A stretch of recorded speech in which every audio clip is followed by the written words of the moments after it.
Hey everyone, happy Labor Day weekend. I've been talking a little bit with my friend Linda about makeup and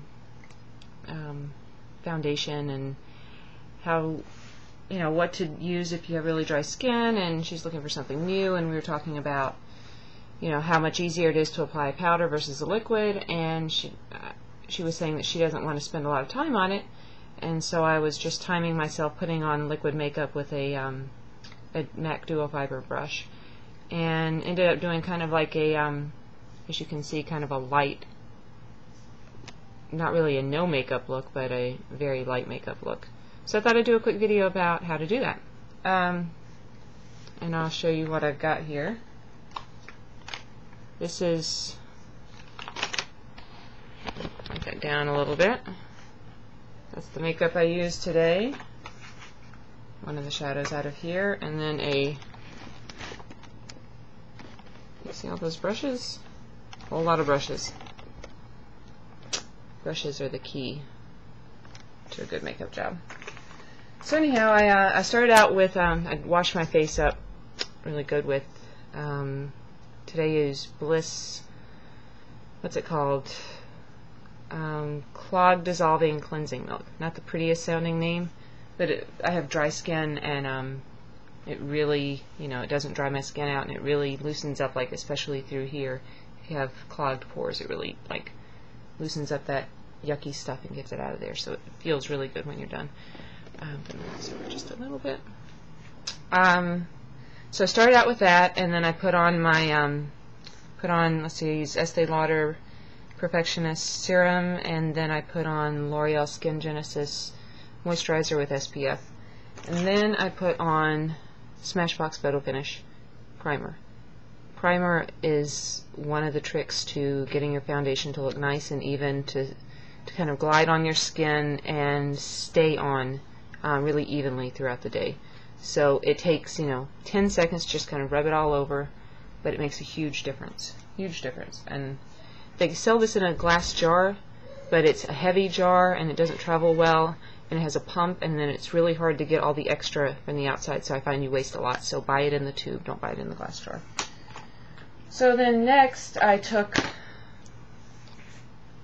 foundation, and to get kind of the right coverage for my skin and the right color, I used 2 parts Makeup Forever Face and Body in, for me it's number 20, and MAC Studio Fix Fluid, which has SPF in it, and I use 1 little pump of that. You have to shake this up really, really well, but it's really great because you can do a light coverage, or you can build it up. So anyhow, I pour a little bit out in my hand of that, then I take the tip of this brush, which you can see it still has some foundation, and I mix it up really good in my hand to blend the colors and then I take this brush. Now this is a travel size of the MAC 187 dual fiber brush. You can see it's got like the short black bristles and the longer white ones. It's a little dirty because I just used it, but take it and you stipple it into and then you just stipple it all over to kind of get some of the foundation all over. And then once you kind of have it covered, well, not covered, but you got it kind of applied, just round to blend it all in.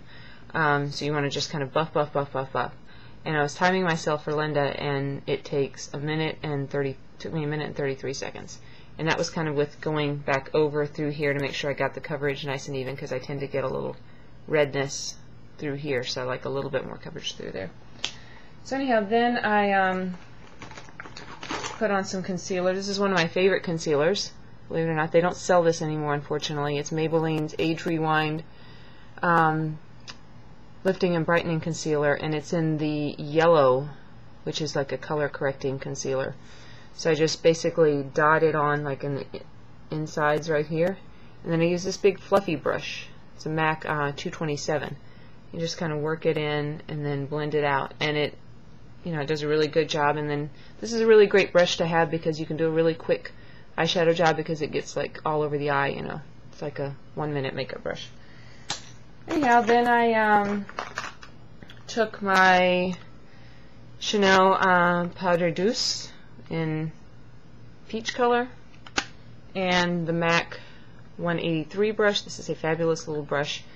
And the trick is to kind of cover it, you know, obviously you want to open the thing, but kind of cover the brush and then pat it on and then buff it out. So you want to kind of pat it on and buff it out. Anyhow, so it takes, you know, 15 seconds. Then the next thing I did was the trick to really getting your eyes kind of defined but not really made up looking.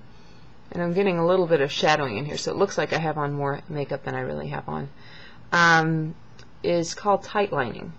And some people might be a little squeamish about this, but the trick is to get a brush that you can make a very fine line with. And I use, this is like multitasker because that's what I mix my foundation with. And it has a, let's see, move it back, angled tip, fine line. This is a Sephora brush. I've had this brush forever. But the trick, so then I take MAC Fluidline. This is in Lithograph. This is a color that's not sold anymore. But it's a gel eyeliner. So I kind of dab it in there. And then the trick is, and this is, you know, like I said, it's not for the squeamish. So you kind of tilt your eyelid up, and right, you see the little membrane, not the membrane, but that's called the waterline, the pinkish. What you want to do is you don't want to put the eyeliner on that. You want to put it right in. It's hard to do. I can't do that. Anyhow, we'll just pretend I'm doing it, but right in where the lash line is. So basically you're smudging eyeliner into the lash line, but from the bottom, not from the top. So it doesn't look like you have on eyeliner, but your eyes are a little bit more defined and opened up. So I took my Joues or eyelash curler, curl my eyelashes, and use this new Givenchy Phenomen'Eyes mascara, which looks like a little torture device because it's got this funny little spiky ball brush. And it's really great because you can get these outside eyelashes, and this doesn't really show up on video. But anyhow, one coat of mascara looks really, really good. And I've probably been talking a long time, so I'm going to stop this video right here and do a part 2, okay?